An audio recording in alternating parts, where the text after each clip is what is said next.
Welcome to the Social Chameleon Show, where it's our goal to help you learn, grow, and transform into the person you want to become. Today, I have the pleasure of talking with Dr. Ravi Iyer, a viral TEDx speaker, author, and transformational strategist with over 42 years of experience in medicine, science, and leadership. Dr. Iyer has worked with top executives, entrepreneurs, and high performers to help them overcome mental clarity, achieve inner silence, and unlock unparalleled focus and decision-making power. Recognized among thought leaders like Simon Sinek, he specializes in breaking the cycle of burnout and the not enough mindset, guiding individuals toward abundance, clarity, and purpose. With an extensive background in biochemistry, molecular biology, and high-performance leadership, along with groundbreaking work in healthcare research and innovation, Dr. Iyer's insights lead to massive personal and professional breakthroughs. If you're ready to stop chasing and start creating, today's conversation will be the mindset reset you've been waiting for. Dr. Ravi Iyer, welcome to the Social Chameleon Show. Thank you. I'm looking forward to this conversation, Tyson. As am I. I was led onto your viral TEDx talk that you gave a little while back. And one thing that stood out to me in that talk was the fact that you lost your laugh. Was that something metaphorical or actual? I actually did lose the laugh. Can you talk us through that? It was a pretty dark spot of my life. I went through a period where I was beaten down by circumstances and by the judgment of society at that time. So sense of self-worth and sense of direction. But not only was I was having a hard time finding clarity in direction in my own life, I had no, at that time, I had no external reinforcement of self-worth.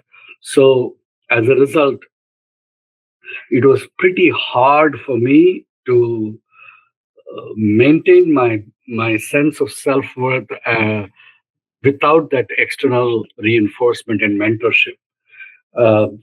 So the way I dealt with it at that time was when I did two things. One, when I found that everything was pretty demoralizing at that time, I withdrew away from contact with people who would make me feel worse. But during that period, I pretty much stopped talking to people, stopped mixing, stopped moving with people, went into a pretty solitary, isolationist kind of situation, which could have easily spiraled downhill very easily. I think I was fortunate that I used that time to kind of start seriously asking questions about how I actually saw the world around me. And that was fortuitous in one way. And it led me down a path where I started seeing that my internal conversation about the events of my life were basically the lived experience of my life. And once I realized that, I started understanding that my internal conversation was a combination of the spontaneous thoughts that rose up in my head, as well as the comments and conversations that were happening to me from the mouths of other people. So the first thing I did was I decided to move away from the conversations that were disempowering. The external conversation. Oh, external. Okay. External. I couldn't move away from the internal conversation that quickly. It was easier for me to move away from the external conversations. And I moved away from the external conversations and preferred silence, because having no disempowering external conversation was better than having any, silence was better than having a disempowering external conversation. So I moved away from that. And then I started working on my internal conversation. And the internal conversation I started working on was, I started looking at, okay, this particular idea that is coming up, where is it coming up from? And that began, it wasn't easy in the beginning. There were a lot of hits and misses and a lot of stumbles. But as time went on, I became better and better at creating a partition between my ability to observe and my ability to make a commentary about my observation. So these two things, I was able to stand in the center between these two facets of my being. And once I started becoming skilled at, and I call that standing in the eye of the storm being the conversations that go on, both external and internal. And once I started becoming very good at standing at the eye of the storm, I suddenly saw that I had great power to choose which conversation I needed to pay attention to. And from that point onwards, my career started zooming off. I think that's what we would call nowadays mindfulness or something along those lines, right? Yes, but I didn't have any terminology for it. Right. I just, it was kind of homegrown and very, very lucky, I would say. But once it started taking off, then it took me about 5 years to get to that point.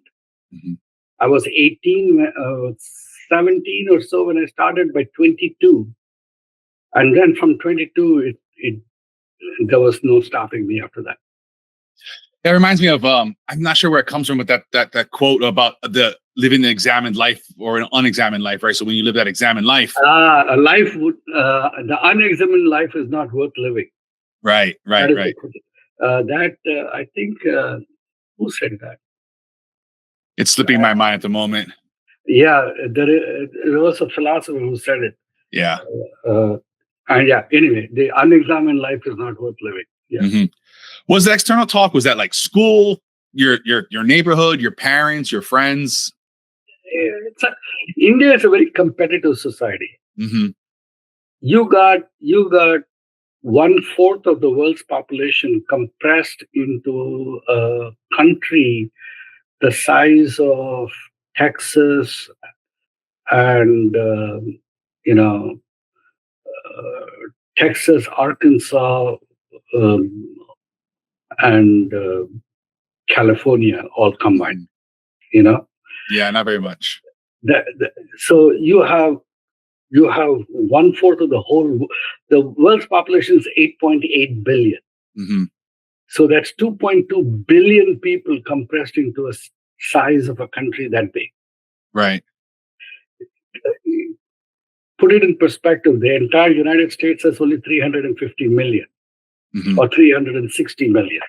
So, there is absolutely no comprehension, or nobody in the US can comprehend the size and the scale of competition that exists in India.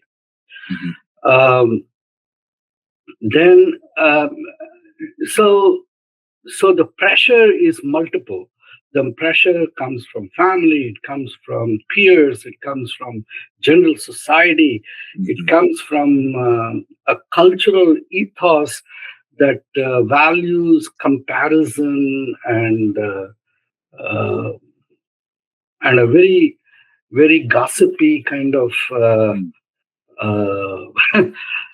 It's quite toxic. Oh, interesting. From being an American and knowing of Indian people and whatnot, I know what you're saying. I know there's a lot of competition to be engineers and doctors and things like that. And I've seen it externally and stuff, so I can understand what you're kind of trying to get after. Yeah, I'll give you an example. When I got into medical school, in my state there were only 9 medical schools in my state. All right. So you had a common entrance exam for the 9 medical schools. Each medical school had a class size of about 100. Okay. Right? So in any given year, only 900 students are being admitted. Wow, that's low. All right. So 900 students.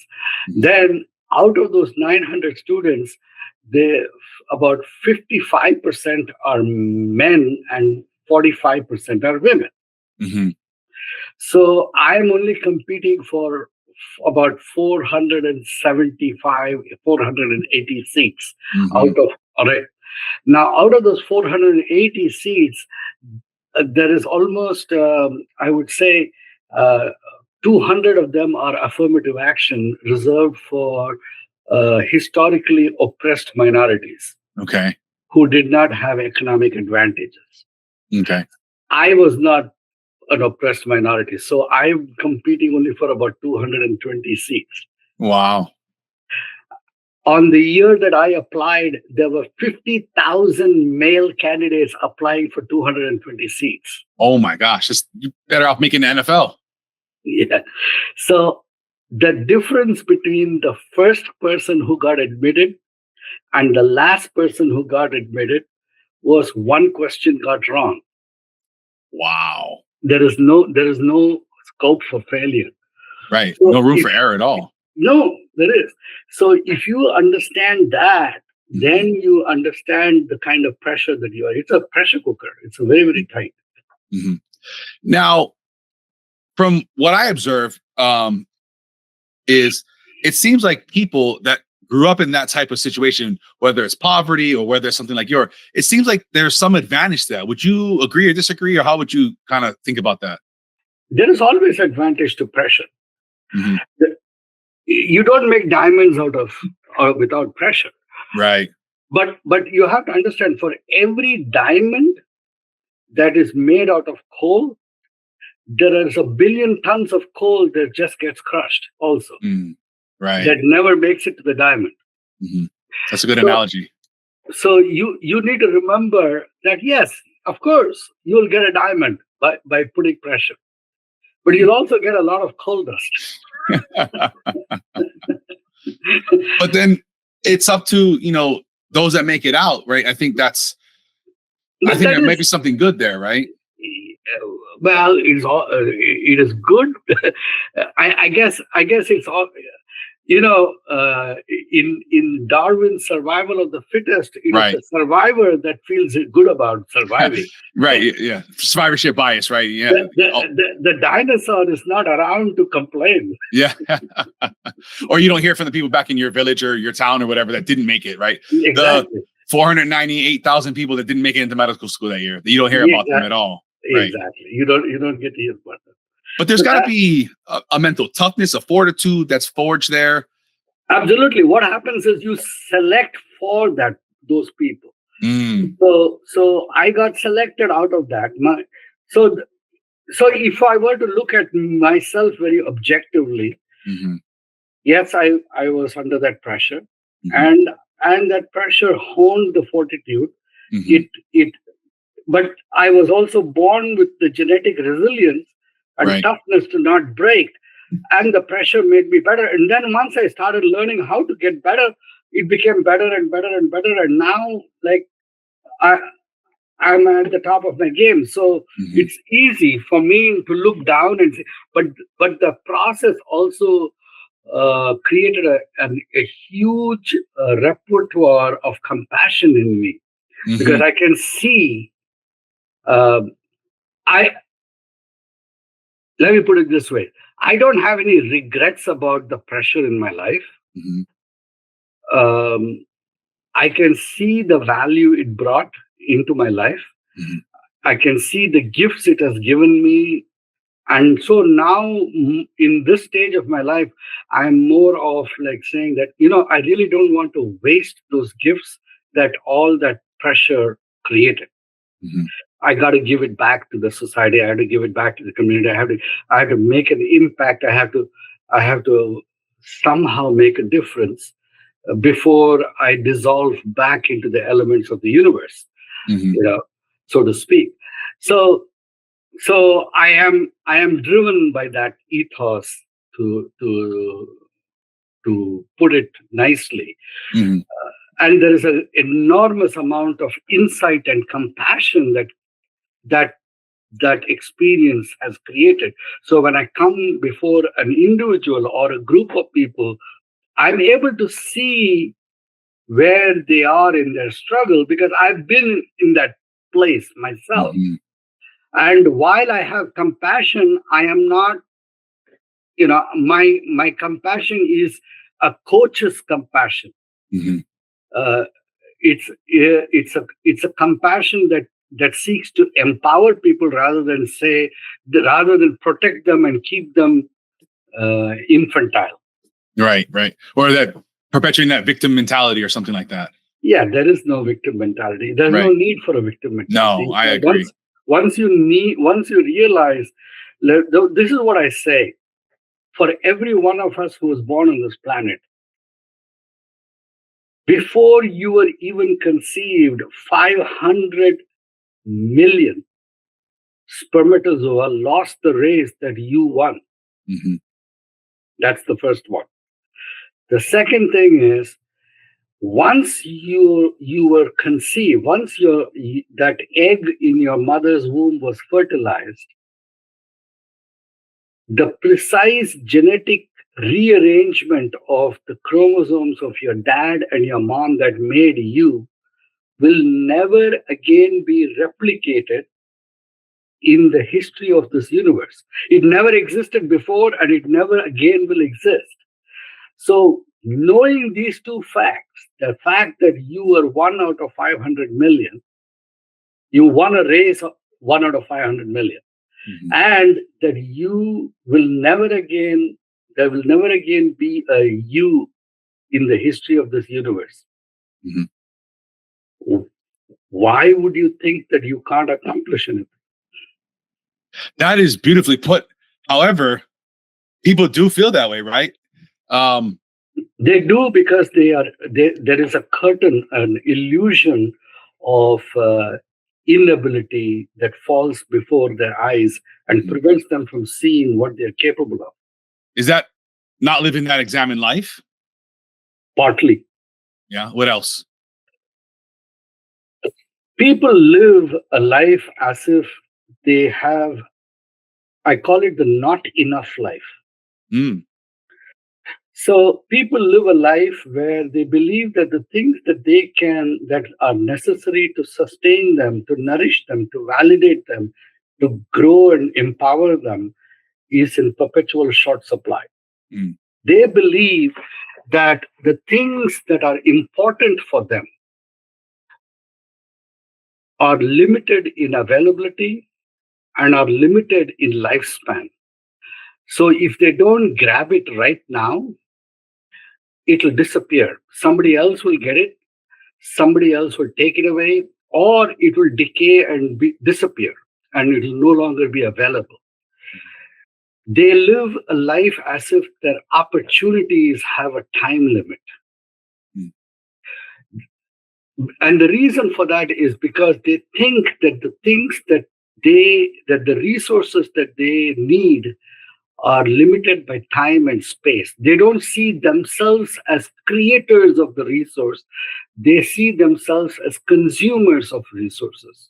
Mm. So they see as if they are sitting at the restaurant table of life and they have no power. They have to passively wait for the waiter to present the meal before them, and their only option is consuming the meal that is placed before them. Mm. They cannot command either the appearance of the meal, or they cannot decide when or what will appear, when it will appear, and how long it will be there on the table before them. Mm-hmm. So they live life as consumers. They don't live life as creators. Mm. And because they live life as consumers, they live a perpetually anxious life. They're looking always for two things. One, they try to figure out what is likely to come their way in the next 5 minutes. Mm-hmm. They want to predict what is going to happen. All right. Because if they can't predict, see, the tiger that cannot predict where the deer is going to appear is going to go hungry. Mm-hmm. The deer that cannot predict where the tiger is going to appear is going to get eaten. So this need to predict the unpredictable of life is perpetual. Exists in all animals, including us. Mhm. And this is because we don't see life as under our command. We see ourselves at life's command. Mhm. What I found is both are true. Mhm. We are to some extent at life's command, but we also command life. To the extent that we live an unexamined life, we are at life's command. Mhm. To the extent that we live an examined life, we command how life presents to us. In those days of darkness, when I was under extreme pressure, I discovered how I could command the way life presents to me. And I did that by becoming a master at the conversations that happened in my life, whether it was external conversations or internal conversations. I started commanding those conversations. Once I started commanding them, I could determine the context and create my life the way I wanted it. That's beautiful. That is exactly what I teach people. Mhm. That you have the ability to be the creator or the consumer. You decide what you want to do. At any given moment, you can become the creator, and you can do that. You can flip the switch you can flip it like a dime, like that. You can go from being consumer to creator. It's a shift. What are some strategies, techniques?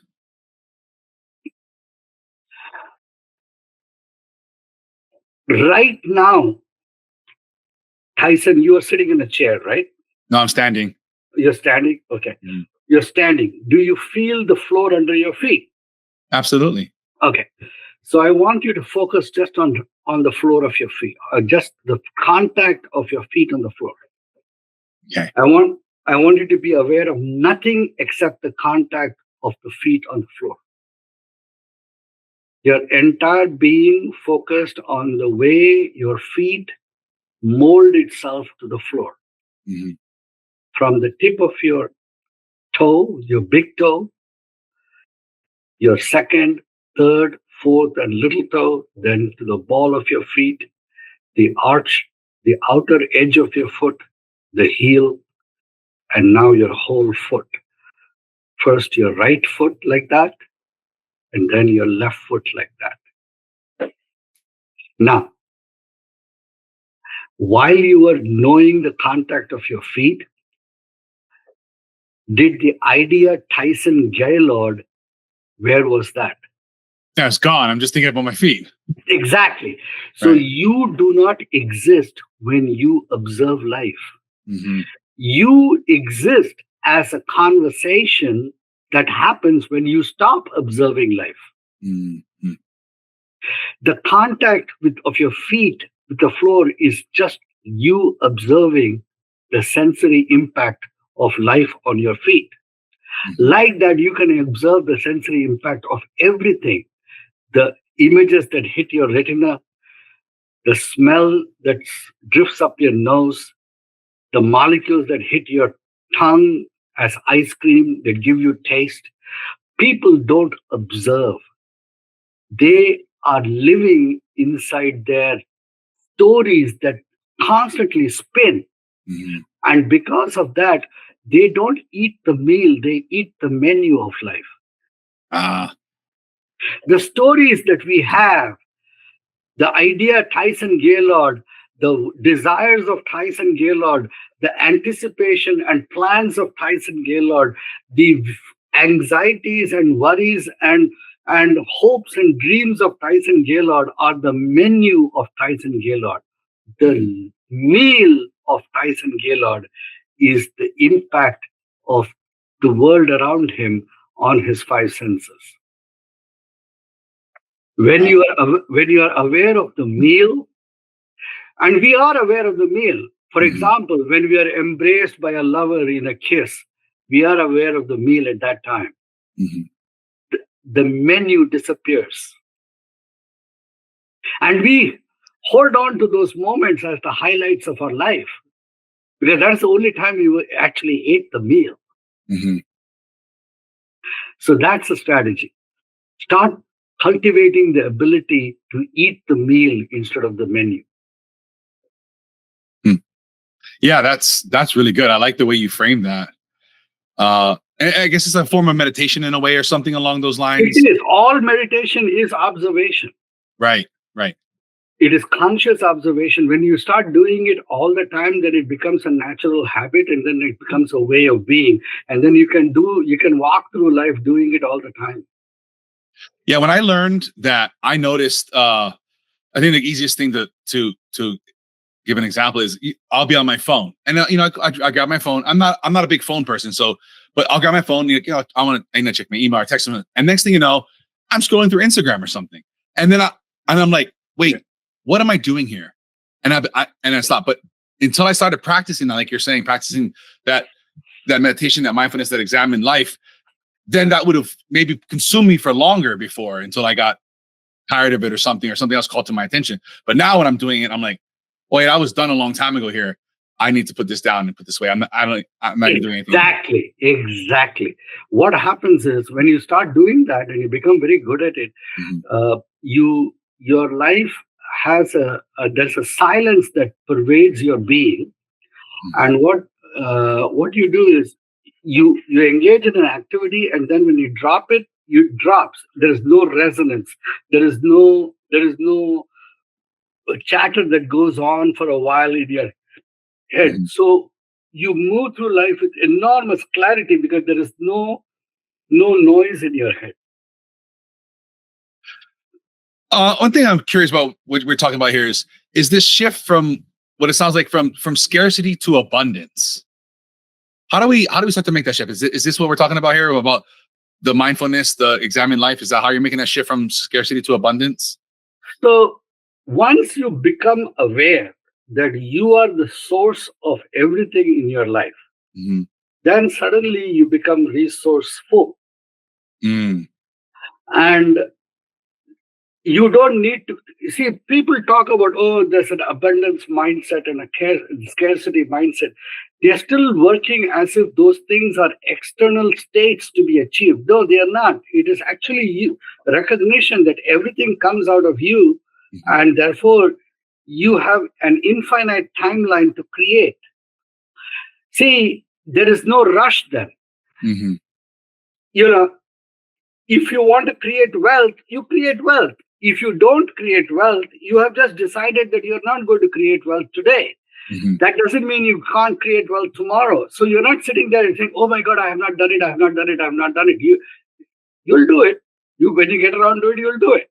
Mm-hmm. So there is an enormous lightness of being when you live life like that. You live life with supremely confident in your ability to create at will whenever you get around to doing it, and you are not uncomfortable not doing it at any given time either. You're comfortable just being the way you are, and then when you want to do it, you just go do it, and then you come back. So that is the abundance mindset. The abundance mindset is not a mindset where you're sitting there wanting to constantly rush and create abundance.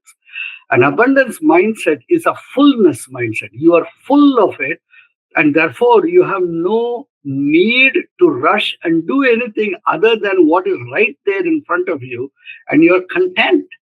Mm-hmm. That is the abundance mindset.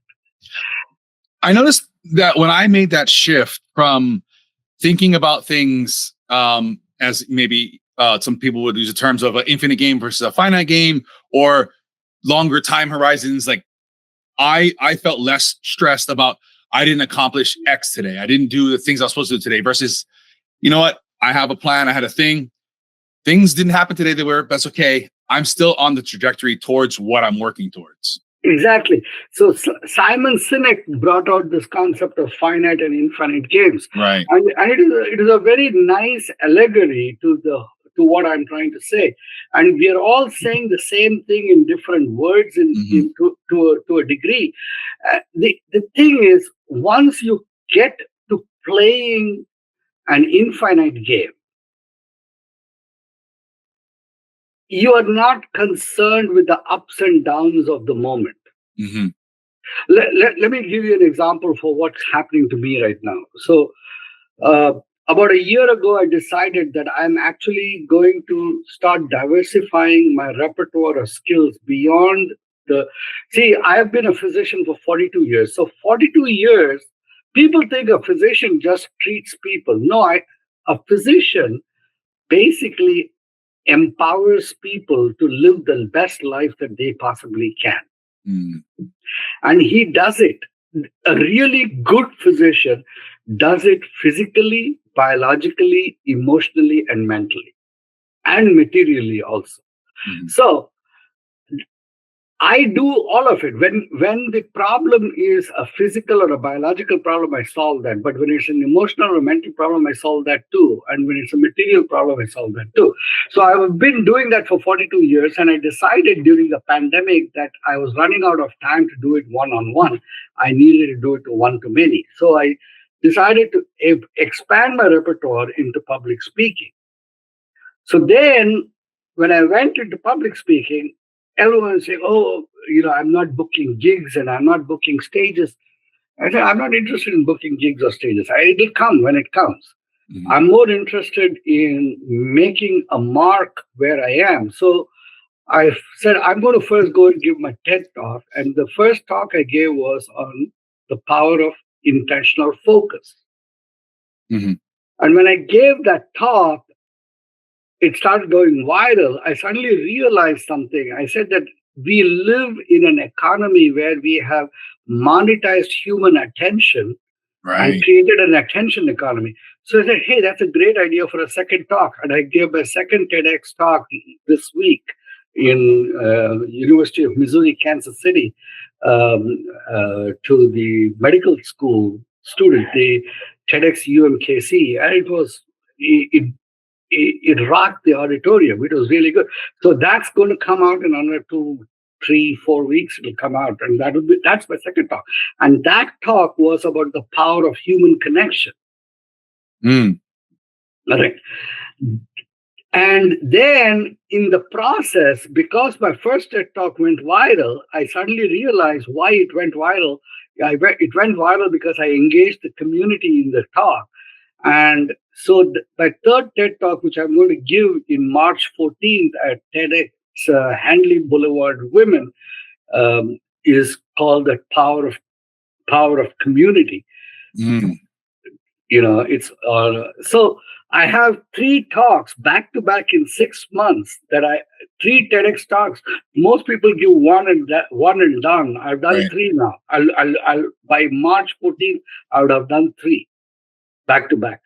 And after that, but they all have a common theme. Now, that theme essentially encompasses the entire talking I do to organizations about how to be a high-performance organization. Mm-hmm. Focus, connection, community. These are the 3 things that cause any person to win at any level, at any stage. And those 3 things are very much missing from society right now. People get pieces of it. They don't put all 3 together. Right. When you put all 3 together, you are unconquerable. Right, yeah. Because if you have focus mm-hmm. and you have connection, you're able to connect with people and you're able to engage communal groups of people into your idea or into your mission, there's nothing that will stop you. Absolutely. Yeah. So these 3 things are essential for success.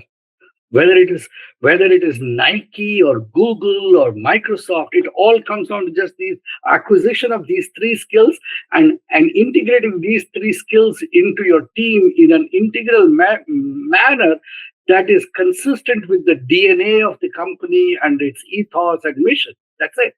Mm-hmm.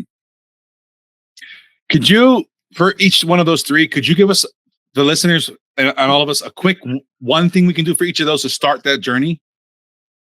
The first thing you do for focus is pay attention to what's happening right in front of you instead of your conversation about what's happening in front of you. In the head? Yes. Okay. Right now, most people, when they're listening, they're not listening to listen. They're listening to reply. Mm-hmm. Really develop the ability to just listen without any agenda beyond listening. You'll find it super, super hard. It can be, but like all things, once you practice it, of course, you're great.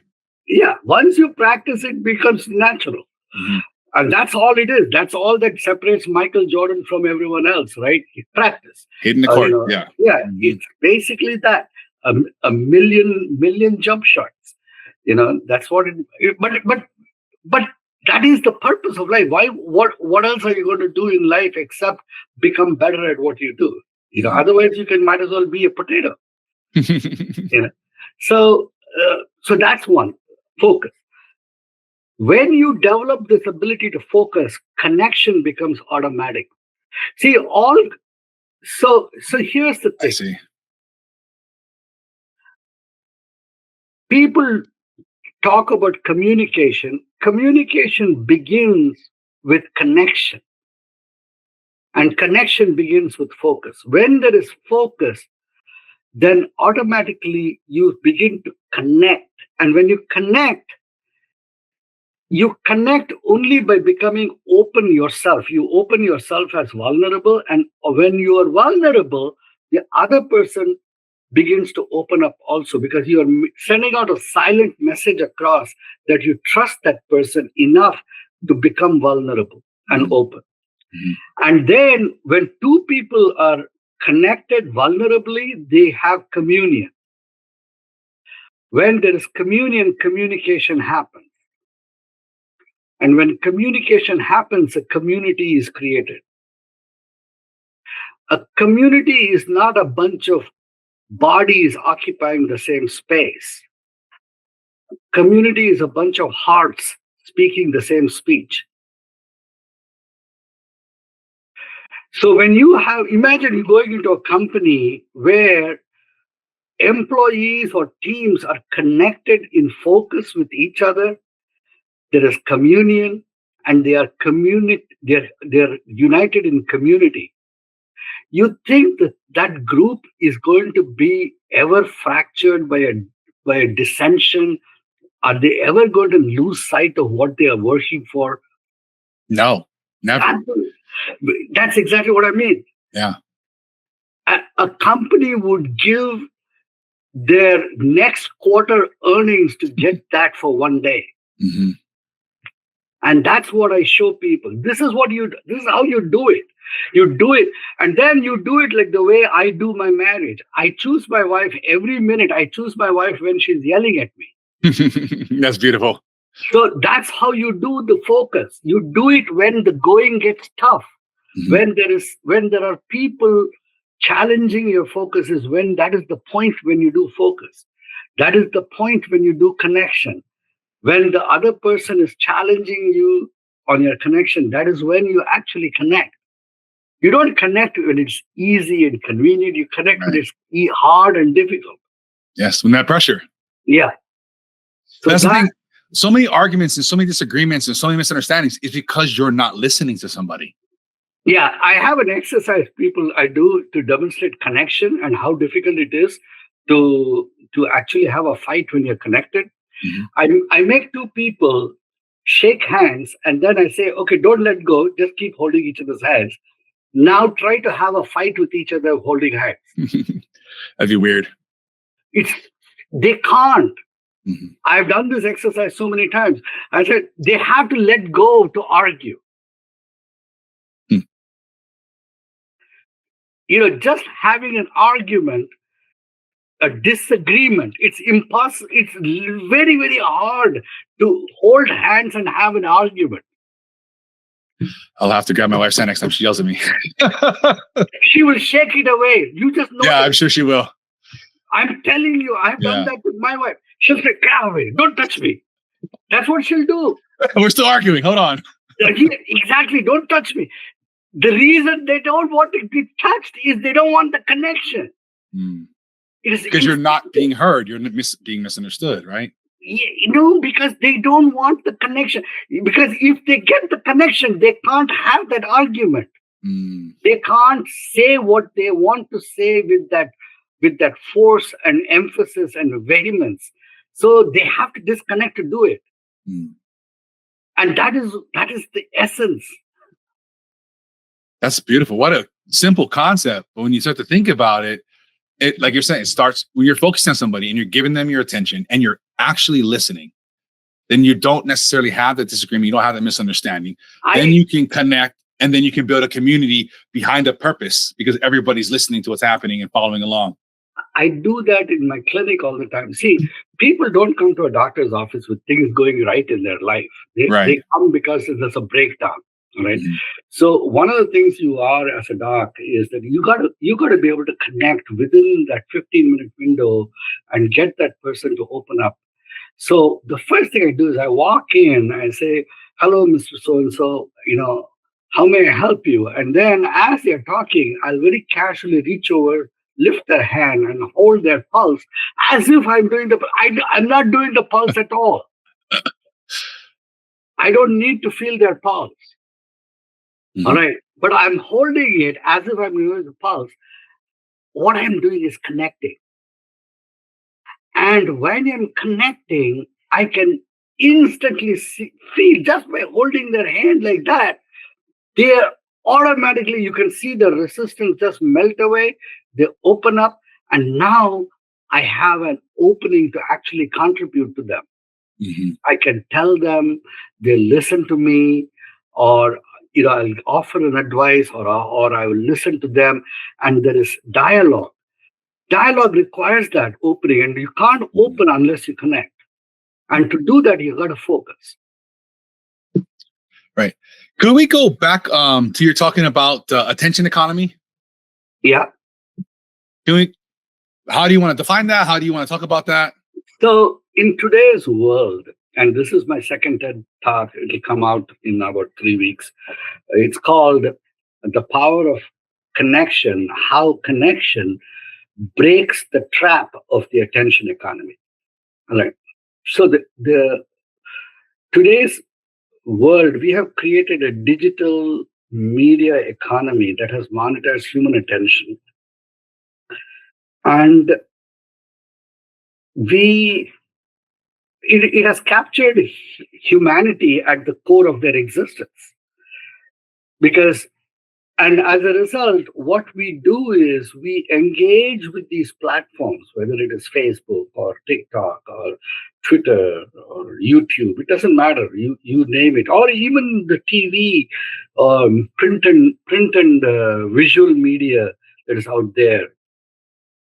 All of that demands attention. Even this podcast you and I are doing, this podcast has value only if somebody stops doing what they're doing and listens to it. Right. Otherwise, a tree that falls in the forest unseen and unheard only becomes compost. All right. So that's what I'm trying to say. Everything depends on the interaction of human attention and engaging human attention. The problem happens when people engage with the attention economy without having a sense of themselves as complete, whole, and integral, separate from that engagement. What is happening right now is everyone is engaging with the platforms, the digital platforms of our world, and are seeking to get validated through it. So we are seeking to get our own sense of self only through the likes, clicks, and notifications that we get on whatever we posted up there. And if nobody looks at it, somehow we are devalued. Yeah. All right. So that is what I'm trying to tell people, that listen. In fact, in that talk, I say it is you who are the light on the stages, platforms, and digital worlds of your life. Not the other way around. Without you on that platform as a content creator, the platform has no value. Mm-hmm. So don't ever think that the platform is giving. Just 3 days ago, Kanye West put that stunt on Grammy red carpet, right? Oh, Where with he his wife. went near nude on that. Mm-hmm. All right. Now, I don't know what was going on in his head, but I want to know something. What was the value of that? Attention. That's it. Exactly. So, and what was that? I mean, so the at first glance, the value is using the display of something that will grab everybody's attention, Mm-hmm. and and also the display has to be of such a caliber that it will be very provocative in some way. Mm-hmm. All right. And then there may have been layers of other hidden meanings of male-female domination, misogyny. I don't know. You can keep on analyzing it to kingdom come. Mm-hmm. But the thing is, that was the only value, and the only reason that Kanye West would do that would be that he had a need for that attention. Right. Can you imagine somebody of the caliber of Kanye West wanting to need that attention? There's something's got to be wrong. There's going to be a disconnect or something, right? Something's lacking. So just think about it. If a man like Kanye West needs that attention, then what would happen to the 12-year-old girl in high school? Mm-hmm. Do you understand? Now do you see how corrupt that lack of self-worth independent of the platform is? Mm-hmm. Yeah, absolutely. So that is what I'm trying to get across. That guys, listen, look at how pernicious this lack of self-worth is. It goes all the way to a person who's worth millions and millions of dollars. What is the net worth of Kanye West? I think it's probably around $1 billion or so. Yeah. So he's a billionaire. So, Google will tell you, but he's a billionaire, and you and I are nowhere in that category. And that man still has a need to get attention that way. Mm-hmm. So forget about that man. So this is what I'm trying to say. It is pernicious across the board. Everyone. Mm-hmm. So, and this comes out of lack of focus. This comes out of lack of connection. This comes out of lack of community. You got to, only a person who cannot focus, who is dependent on this external validation and conversation, who's dependent, who has no connection with people except the mental chatter of external validation, who has no community except the community of likes and clicks and thumbs up and hearts. Mm-hmm. That is what I'm trying to focus, connection, community that restores creatorship, that moves you from being a consumer like Kanye West. That's all he is. He's a consumer. He's not a creator. Mm-hmm. For all his billions, for all his wonderful rap, for all his compositional skills, he is an extremely poor man. Because he's still living that unexamined life, and he's unexamined life, eating the menu of life rather than the meal. Mm-hmm. Very interesting. And like you're saying, so I'm sure some self-worth, self-identity, or something is tied up into that persona, the likes, the comments, the tweets. He has only that as a persona and self-identity. That's what I'm saying. Yeah. I want to know, how do you think about finding a purpose? Repeat that question. How do you think about finding your purpose? I can answer how I found my purpose. Sure. I'm not sure about how I think about how other people should find their purpose. So every one of us has many talents, and every one of us is given one gift. And the purpose of life is to find out your gift. My gift is that I can walk into a room before one person or a group of people, and I can be a space where they experience clarity and freedom from fear automatically. Just by being there, they will experience that. That is my gift. My talent is my eloquence, my ability to write, my ability to speak, my ability to analyze and think of things with clarity, my memory, my various scientific skills of training as a physician, as a scientist, my knowledge in biology and other fields. All of that are my talents. And I bring all these talents to the service of this one gift that I have.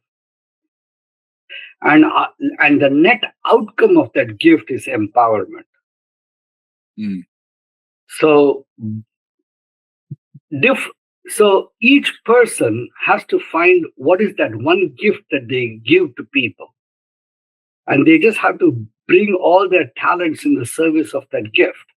Whenever I have brought my talents at the service of my gift, I have always won. Whenever I have mistaken any of my talents as my gift, I have always lost. Mm. That's from a selfish point of view, right? You're coming at it from self-serving instead of serving others. Correct. Yeah. Okay. In your TEDx talk, you talked about finding your inner chain of focus. You said you used breath. What are some other things people can use to find their inner chain? Any activity that absorbs them can be used as a chain of focus. Mm. There are some people who do painting, some people do braiding, some people do number counting or math. Some people pick up a violin and play a concerto. There are different people who do different things. Some people start writing. Somebody goes and plays tennis or basketball. There are any activity that absorbs you, that naturally, every one of us has a natural propensity to get absorbed by one or other activity. Find out what naturally draws your attention and jump into it. That is your chain of focus. So it's just that thing you just can get lost in for hours and hours and hours. Exactly. And then use that to anchor yourself. And then use that to anchor yourself. And then find a way of being able to do that while you're engaged with your hands in the rest of the world. And that's a nice, when I think about personally, when I'm getting in that lost thing that I like to do, then it re-energizes you and you get a renewed sense of focus and drive and determination, and you're able to go about your mission and your purpose. Yes. You have an amazing giveaway for us, the Art of Viral Speaking. Can you talk a little bit about that? So when I started my first TED Talk, I got my notification that I got accepted as a speaker on July 1st of 2024. And the talk was going to be October 5th. So the minute I got my notification, I started writing about it. I started writing a blog. I posted it I have 5,000 patients. So I would send out, newsletter, one-page articles about how I was preparing, what TED was, what is the purpose of the talk, how I'm designing my talk, how, what are my anxieties, what are my mistakes.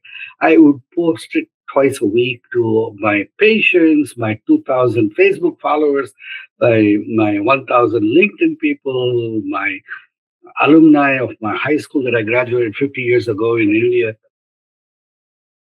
So by the time I actually gave my talk, I had written enough material to write a book, to compile it all into a book. And I compiled it all into a book and put it out on Amazon at the same time as the talk. But I did something else very interesting that brings the community to it. I included in my book the links to all the other speakers who shared the stage with me on TEDx. Oh. So I promoted their speeches also in my book. I promoted the restaurant I had my breakfast, lunch, and dinner in Gary, Indiana. Their website went on the book. I put in the website of the mayor, the website of the Airbnb that I stayed in. Everyone went on the book, and then I gave all of them my book for free, and they all redistributed it to all their networks. It went viral. Then I took my book and gave it to all the people in my network of people, my 5,000 patients. I gave them a free copy of the book and told them that they are free to share the book along with my talk as they want. And they all shared it, and they shared it, and it went wild. So that's the power of community. And that became my third TEDx talk.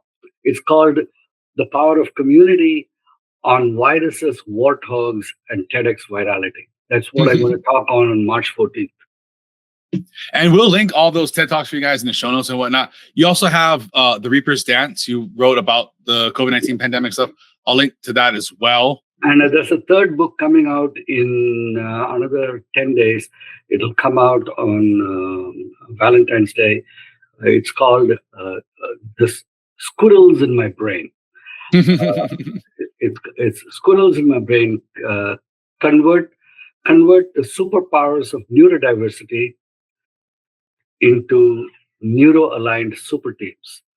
I have ADHD and I have mild Asperger's. So this is about neurodiversity and how corporate America can use the skills of neurodiverse people to really enhance the performance of their teams. I agree. I think there's a misrepresentation, misidea of these people. I think from all the people like that I know is they have an extreme superpower, and their brain just focuses so highly on this. And if you can just ask them about it and tap into that, they have a wealth of knowledge and passion. And I think if you're dismissing these people, you're missing out on just a beautiful, beautiful thing. 20% of your workforce is neurodiverse. Can you believe that? What? Right. That's a huge population. Right. And it's something like, I think it's like a third of billionaires are dyslexic. So there's power in these things. I think we got to stop framing them or demonizing them as something that, we should be shunned or should be done away with. We should be embracing the power that's there. There's something there we need to tap into. Yep, absolutely. So I'll link to all those things for you guys, the TED Talks and everything, Doc's website, the Facebook, Twitter's, YouTube channel, and then all the LinkedIn. Is there anything else you want to mention for the people out there? Yeah, what I'll do is I'll send you a Talkadout slide, with a QR code that your viewers can download the book as a PDF file. It's valuable for anyone wanting to learn how powerful speaking is done. And I believe that everyone at some point in their life is going to need to speak to one or more people, and try to persuade people to be able to speak powerfully, impactfully in a way that changes the thought process of people around you is a incredibly needed skill. It makes you human. So anything that can teach you or help you on the way to acquiring that skill better is useful. So that book will be available for free to anyone who's watching this show. I'll make sure that I send you that Talkadout slide, and I'll also send you the PDF itself in case you have trouble hosting that Talkadout slide. I'll do that. Thank you very much. That is so generous of you. And like you're saying, all of us are speakers. We're all talking to our coworkers above us and below us, our family, our friends, our community. We all need to learn to speak better. You speak better, you write better, you communicate better. Yeah, absolutely. Yeah. And then finally, on the Social Community Show, I like to do a weekly challenge. And it could be something we talked about here today or something completely different. And I'd like you to issue the challenge to the listeners. Weekly challenge.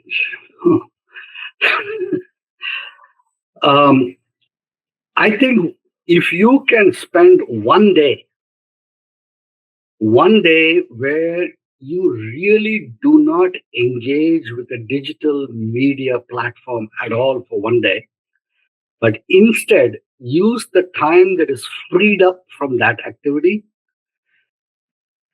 to spend time face to face, a long conversation with no agenda. And the conversation should not be a gripe about anybody else. It should be about real connection with each other's life. You pick the person in your life you want to have a conversation with, and listen in a space of connected contribution where you contribute not your speech, but your attention. Contribute your attention as a gift to that other person. And at the end of that, that's the challenge, one day. And if you do that one day every week, I can promise you that within 6 months, you will see a 200 to 300 fold increase in your wealth, in your actual bank balance wealth. 300% increase in your bank balance wealth in 6 months. If you do that one day a week. That's beautiful. Not to mention, you'll probably be a very, very well respected and liked person in your community. That's where the wealth comes from. That is exactly it right there. Well, Doctor, this has been amazing. I've got a ton of notes. Thank you so much for sharing all your information, your vast knowledge. It was very much a pleasure. Oh, I love this conversation. When we started, I didn't know how it was going to go, but I enjoyed it. I didn't either. Yeah. I had a few points I wanted to talk about, and then I just go and see where things go. Thank you so much for your time. Thank you. Wow, what an incredible conversation with Dr. Iyer. I learned so much. I've got a ton of notes. I hope you guys do too. And like always here, where there's no paywall, there's no premium content, there's no Social Chameleon bundle, Social Chameleon Plus. We give all the great stuff right up front to you guys. And the only thing we ask is for you guys to share this. If you've enjoyed it, share it with at least 2 other people. Build that community. Start that conversation. Listen. I think I got a great little tidbit for you guys that I learned about listening. I would like you guys to go out there, and if you can have a conversation with somebody and you barely talk, and what they take away from that is, that was such a great conversation, but in your head, you're like, I never said anything. That's when you know you're truly listening, and that's a great breakthrough. And in the meantime, you can connect with us on Facebook, Instagram, Twitter, YouTube, or head over to your favorite podcast app. For past episodes and links to everything we talked about here today, you can head over to socialchameleon.show. Until next time, keep learning, growing, and transforming the person you want to become.